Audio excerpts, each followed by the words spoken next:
And the greatest self-care for others is inner healing.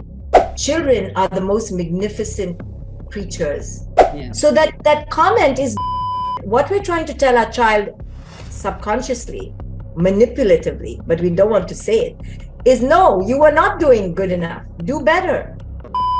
First up, for everyone listening, watching, it's been an absolute pleasure to speak with a woman I really, really admire. So thank you, Dr. Shefali. Thank you for speaking with us. Yeah, you're welcome. I'm happy to do this. Right. You've been such a huge advocate of conscious parenting. What is conscious parenting, and how has it evolved from the time you started until now?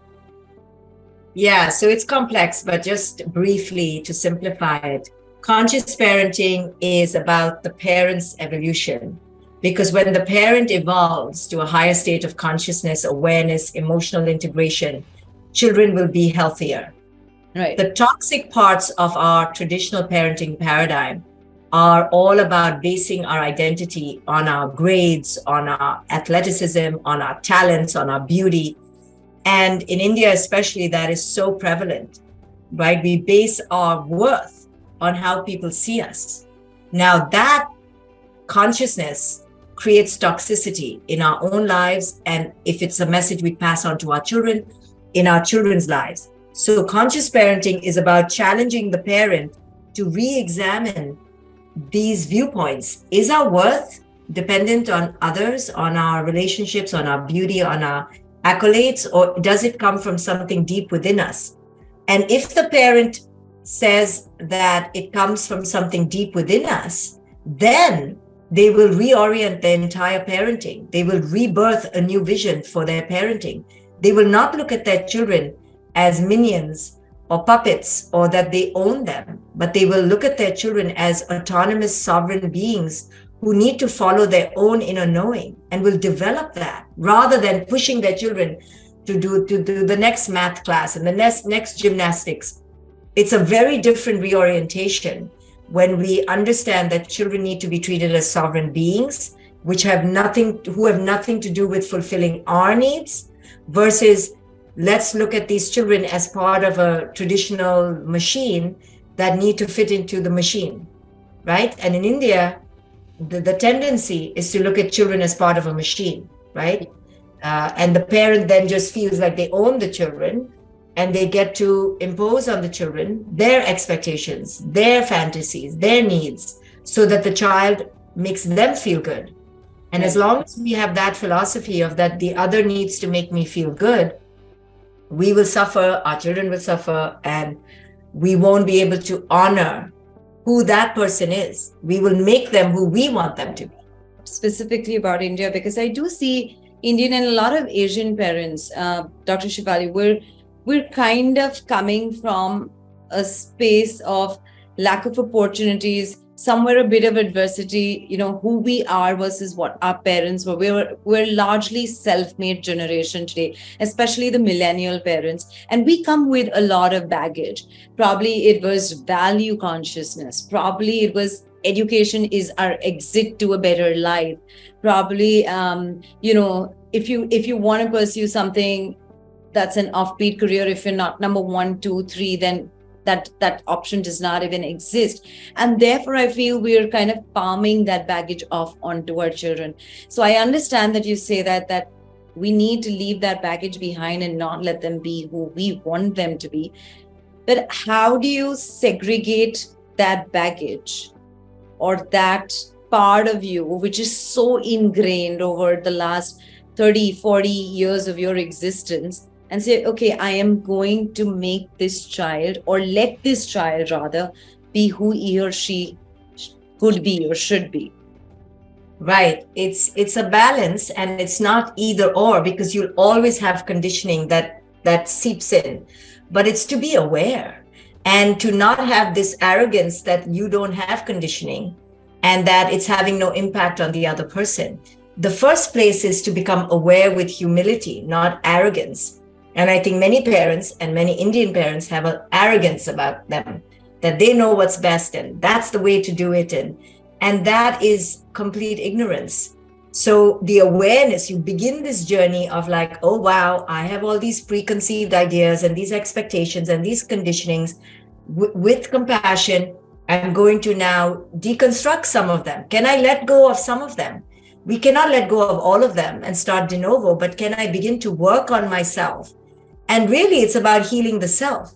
Because the more I feel that my neighbor's opinion matters, the more I feel that my in-laws' opinion matters, for my sanctity, for my well-being, the more I will train my children the same way. So when I become more whole and abundant in myself and can stand on my own 2 feet of worth, then I will tell my child, don't worry what the neighbor says.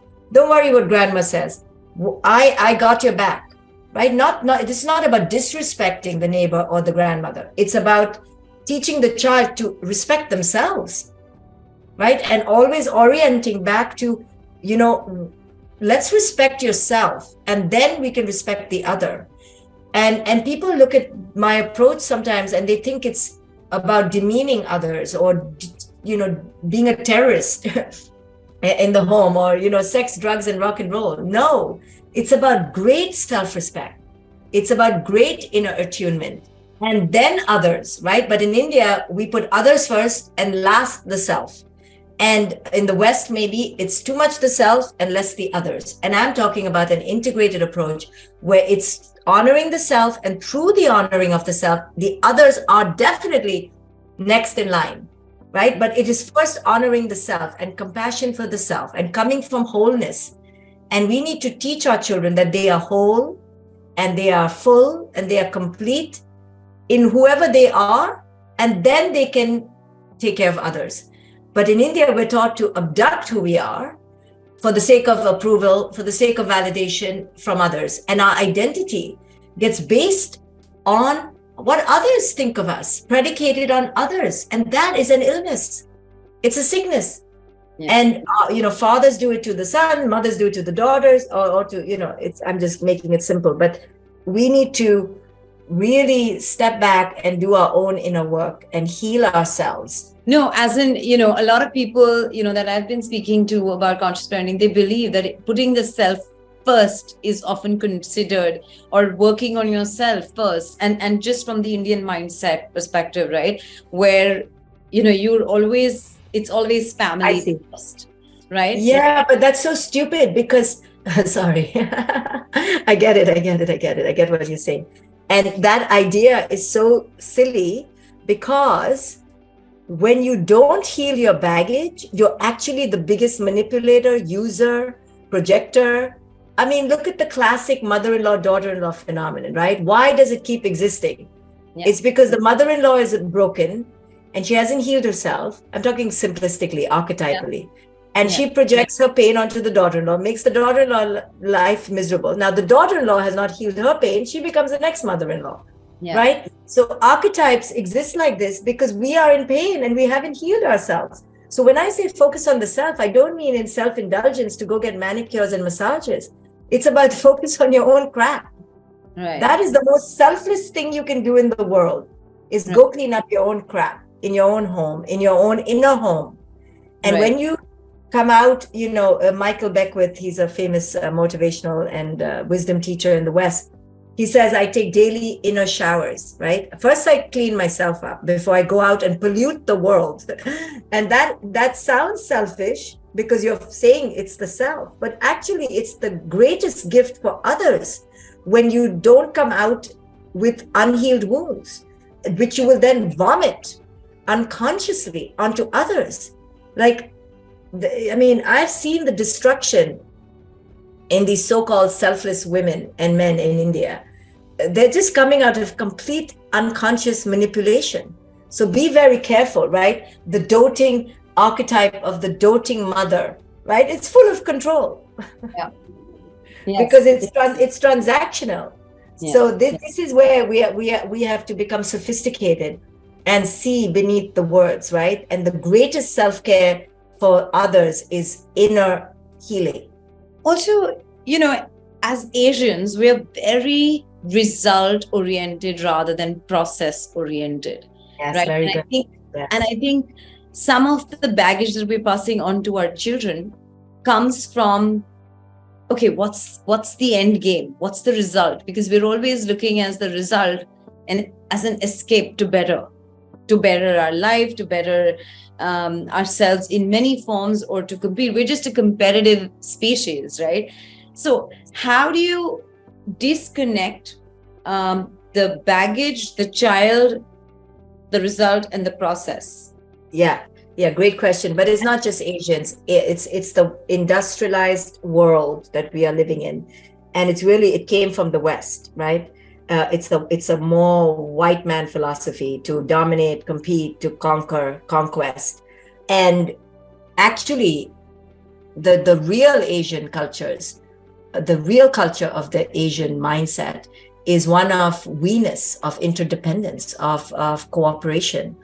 It's just become so polluted, right? The Buddha, the Tao, they talk about interdependence. They talk about lack of egoic self, lack of outcome, all process, all presence. We've lost that to this actually this white man philosophy, industrialized world. And I when I say white man, I don't mean to put them down. It's just an ideological philosophy of competition, conquest, conquering, domination, which we refer to as toxic masculinity. And all white men suffer in it. It's not like they're just laughing their way to the bank, but they have greater privileges. So the actual Asian spirituality is beautiful, interdependent, engagement, presence, simplicity, and we've lost that. So my work teaches us to go back there to what the Tao said, to what the Buddha said, and to re-enter the present moment. And all my work in conscious parenting is about process. So when you focus on process, how am I showing up to my child right now? So my child gets a C grade. My ego, because it's conditioned in this Western way, wants to yell at my kid. But I know it's not about the A grade. It's about my child growing and feeling competent in the moment. So once I have that awareness, I shift from the expectation and the goal to how am I showing up in the present moment with my child, and how can I honor where my child is. So the first thing I tell my child is don't worry about the grade. I don't care. Get C grades for the rest of your life. Let's talk about what is your difficulty here. Can I help you? Can I support you? Now that child is going to feel heard, understood, validated, and not like a failure. There's going to be no shame. But I'm going to say, let's try. I don't care about the grade. Let's just focus on what you're not understanding in the problem or the situation or the event. Let me help you. And that child will grow up with a process mindset.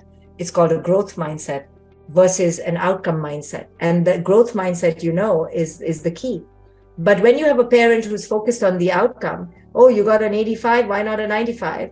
That child is going to always feel lesser than. We parents say this thing that I find so funny and silly, but we love saying it. Oh, just do your best. Just do your best. Right? And we feel so, woke. We feel like we're so progressive.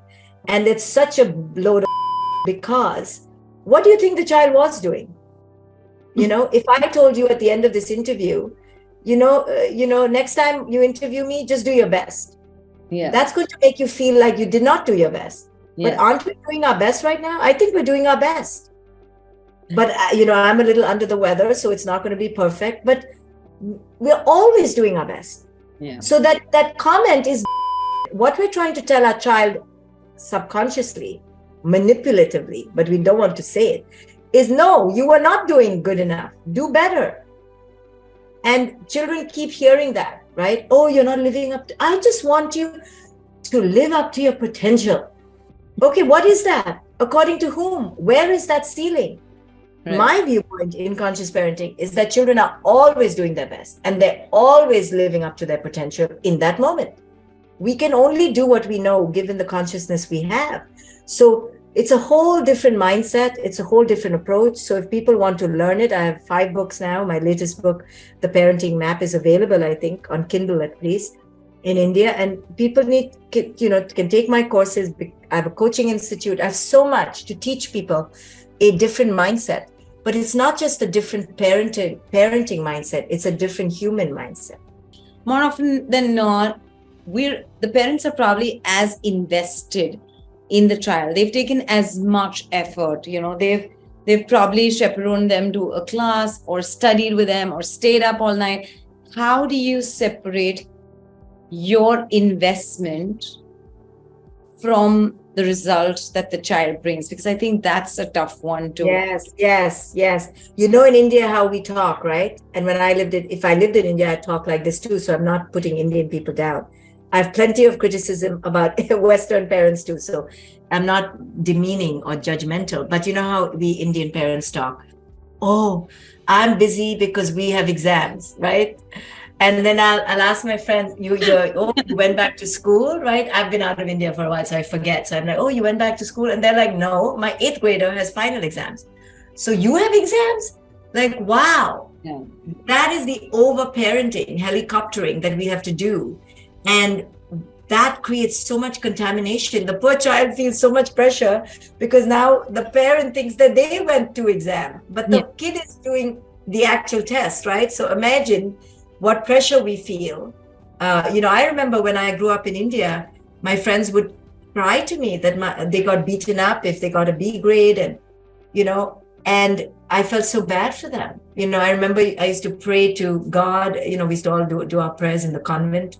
And I used to tell God, please give my friend better grades. Not me, because I never got beaten up, right? So I grew up with this abundance mindset. I didn't do well, but my mother never beat me up.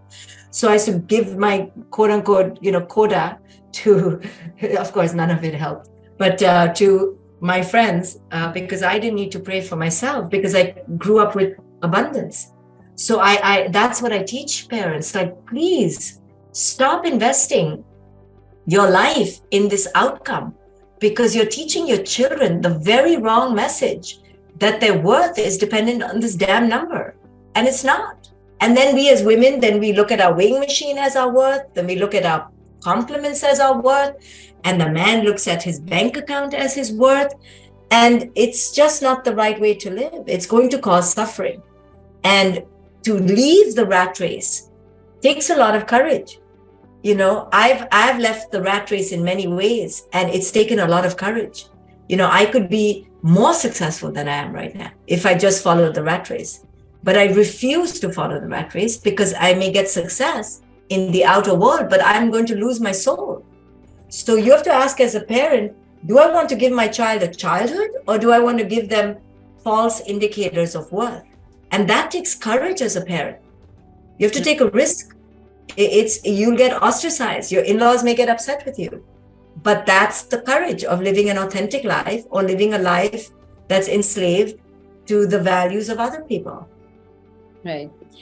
In the book, The Parenting Map, you said a beautiful statement which says, our love for our kids can take our breath away, both in its limitless expansiveness and in its breathtaking anxiety. It is the perfect cocktail of piercing adoration and the most excruciating fear. This is what our kids do to our souls. They expand them as never before, but also twist them to pulp and throw a dagger at them.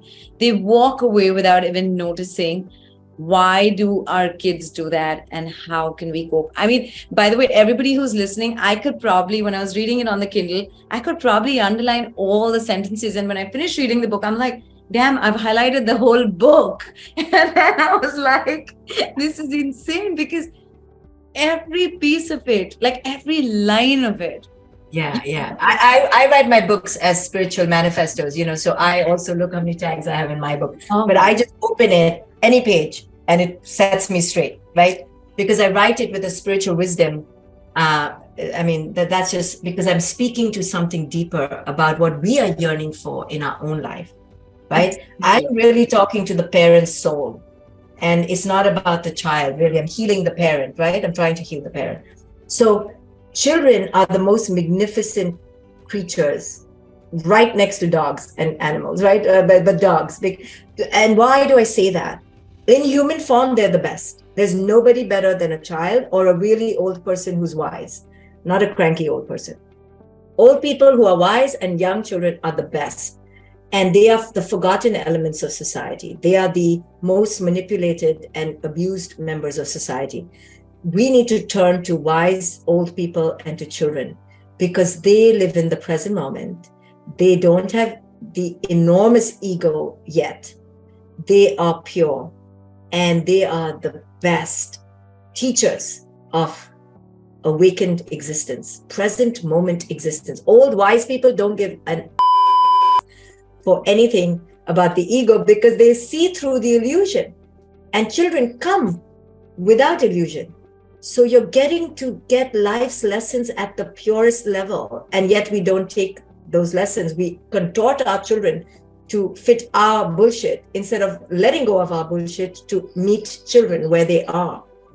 Children are the greatest awakeners. And while I advocate for women not having children, if that's their choice, if that's not who they are, I also don't advocate falling on this new trend of, women feeling like they don't need to be mothers.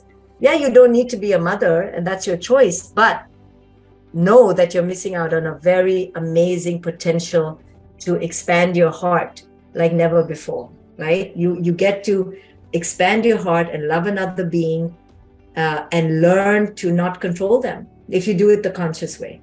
If you do it the conscious way, it's the greatest spiritual teaching ever. I just want to ask you, what makes modern day parenting so tough? Like, why do we feel that it's much harder today? I think all of us today tell our parents, or in your times, it was much easier, but it's so much tougher. You didn't have so many choices. You didn't have so many decisions, Right. so much of decision making. Why are we struggling today versus... Right. So I think modern day parenting is much harder because we are more screwed up because of technology. And we are putting so much pressure to become perfect because we see, oh, my friend went to Turkey, and my friend's sister's cousin went to Bhutan, and my friend's sister's cousin's daughter went to the Appalachian Mountains. Oh, so now we're comparing ourselves with other people. And so that breeds discontent, right? Comparison is a real breeder of discontent. In my parents' generation, they didn't know what the cousin's sister's daughter was doing. They were in their own little world, which brings present moment awareness. We are out of present moment awareness, busy comparing ourselves with everyone. And technology is making us believe we can be everywhere and all things at all times and all ages. Technology is allowing us to not look as old. Therefore, we don't embrace our old. We want to look younger. We want to get there faster. We want to eat processed foods. It's all available robotically. It's all available instantly. All of these things are making us bypass present moment awareness and living and breeding. You would think it would be breeding indulgence and amazing sense of comfort. No, it's breeding mental disease because we are bypassing the acceptance of the imperfections that our parents had. They accepted imperfection. And now we are short-circuiting imperfection, which actually, you would think it breeds comfort, but it actually breeds this insatiability for more avoidance of imperfection. So now if the earlobe is got, the left earlobe is a little bit too fatty, we will take out the fat in the freaking earlobe, right? I don't like my ears. Let me go fix them. You would think it would make us comfortable, but no, now we're fixing everything. Yeah. Now we want more. It's breeding insatiability rather than breeding comfort and contentment. Now India is still better off because we have a spirituality that in nature, by its nature, breeds contentment, right? We are basically a content people because of our spirituality. Yeah. But boy, are we bypassing that too. This greed from industrialized mentality is overtaking our contentment, even in India. And we're just wanting better grades and a better child and a better body and a better husband and a better marriage and a better house and a better, oh my goodness, we're going the other way instead of back to our roots of contentment. And at the end of the day, acceptance of life's imperfections is the route to contentment, and not feeling entitled to having the perfect existence, because that is an illusion. But we're all chasing rainbows and illusions now because of technology. We're mentally much more diseased today than yesterday. Do you think it's also the paucity of time, Dr. Shefali? Do you think we're trying to do too much? Yes, but again, because we think we can. Yeah. I call it the psychology of the too much.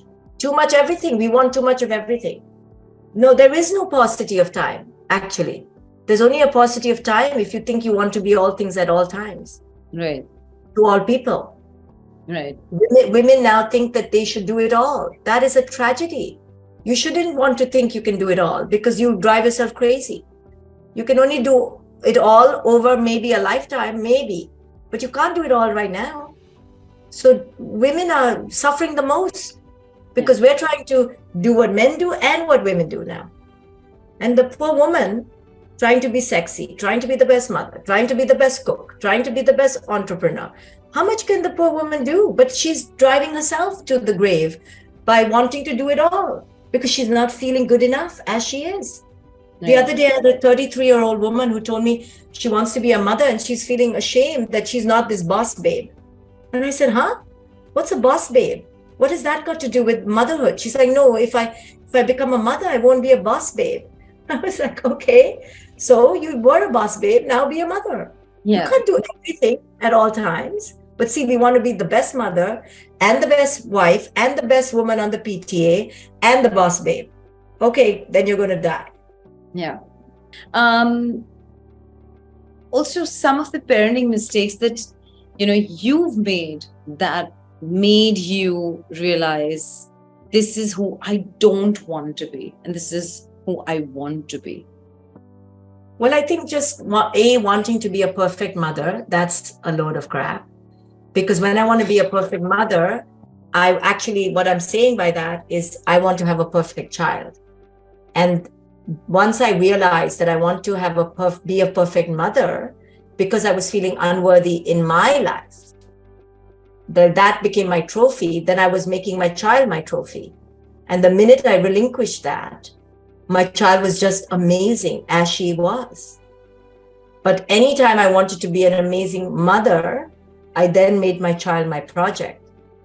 And I don't need to be an amazing mother. I just need to be a human trying her best. Then I let my child be a human trying her best. And now we're all okay. Yeah.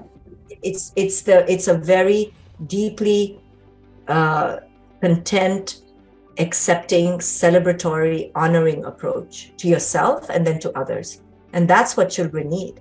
They need you to accept them as they are. If they decide to be world-class skiers or a corporate CEO, that's on them. But they want you to feel as if they are enough as they are. Right. That's our role, to give them the feeling that they are enough as they are. We think our role is to make them national skiers. That is not our role. That's on them. That's their choice. That's where we get it all messed up and we get exhausted, we get angry, we get controlling, we get reactive. Because in our head, every day we're raising a national champion. No, we're not. We're raising an ordinary human with imperfections.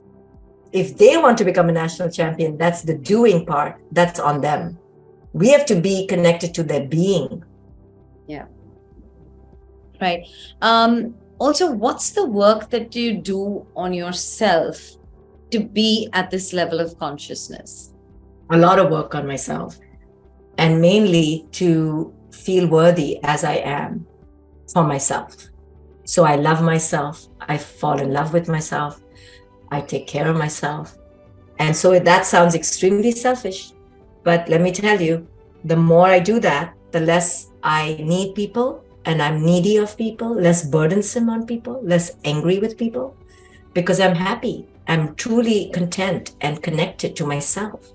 So I put in the effort to take care of myself and love myself as I am. So then I don't need my child to feel worthy. I don't need my partners to make me feel worthy. I don't need my friends to make me feel worthy. I need myself. So that deep inner connectivity is what I flourish and garnish and celebrate every day. Then I don't need my books. Well, I meditate. I am very self-aware. I take care of my crap. I take care of my body. I live with abundance. I connect to nature. There are ways to do it, but you have to do it every day. And I don't look to my children or my friends or my partners to take care of me. I keep turning inward.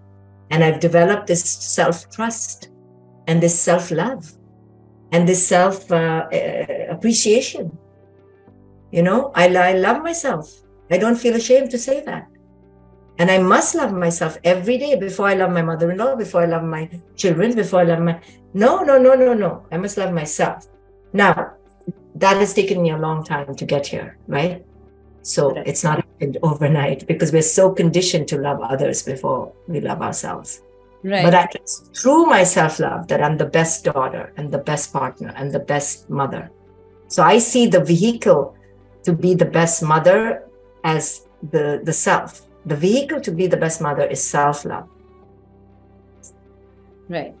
Also, did guilt creep in any time while you were building yourself as a coach, an author? Did you take time off to work on that part of you that took away from motherhood? And did you have that conflict in your head that, oh my God, why am I doing this? Or I'm guilty? Because that's one of the biggest things that kind of creeps into a woman, and she feels guilty, and then everything goes just down the drain. Right. Yes, I did battle guilt, and I still battle guilt, but I know guilt is a false voice, so I don't pay too much attention. When I feel guilt, I move into, okay, what can I do in the now to help me in the now and connect with my child? And I make sure that I connect with my child every day, and I'm present and I'm aware. And it's not about the number of hours you spend. Of course, number counts. You can't just spend 10 minutes. So a few hours a day. But if those few hours a day are deeply connected, that's good parenting. That's good mothering. I don't need to be there 24/7. It's good that my child has other resources in her life. So I made sure that I would do that so that I don't feel so much guilt. I made sure I was present enough.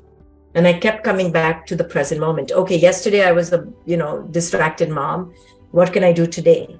And that's how you combat guilt, not by looking at the past and regretting, but by entering the present moment and saying, what can I do right now to embolden my connection with my child? How can I help my child right now? And that entrance into the present moment recalibrates our awareness. And now we show up differently. Beating yourself down with guilt makes you lose the present moment.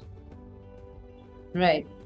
Also, when you were writing the parenting map, which chapter was the toughest for you to write? Which one seemed like a bit of struggle and you had to revisit it again and again to say, I have to get this one right because I want people, I feel like the way you've written the book, it just becomes so easy for people to start implementing. And I think between knowledge and action, there is a long bridge, and we often fail to just cross that bridge. But I think you've really simplified it in the book. So which one was the toughest one for you? Well, the whole book was, it took a long time for me to write this book in terms of getting to write the book, like arriving at the threshold of, I need to write a how-to book. I resisted writing a how-to book for 13 years because I felt like people needed to do their own work. I'm not going to tell you how, you do it yourself. And so once I decided to write a how-to book and make it simple, I was resisting making it simple because I wanted people to do the hard work. I was like hardcore, no, they need to do the hard work and arrive at the steps themselves. Then as I became older, I became more compassionate and gentle. So once I arrived at, I'm ready to write the how-to book, then it took me 2 months. I write very fast, but I have to be inspired, right? So nothing was hard in the book, but arriving at the threshold to write the book took me 13 years. Wow. People have been begging me to write this book for 13 years, and I've resisted because I needed to lay the foundation first. And my first 4 books on parenting were all about the what and the why. And first 3 books on parenting, and this is my 4th parenting book. Yeah. And then I co-authored a book on anxiety called Superpowered, and then I wrote a book for women called A Radical Awakening. Which is my all-time favorite book. But it took me 4 parenting books to get here. So that was my struggle. But once I committed and it was inspired, then the writing is easy. Okay. Dr. Shefali, thank you so much. It's been an absolute You're welcome. You're welcome. You're welcome. Thank you, Mansi.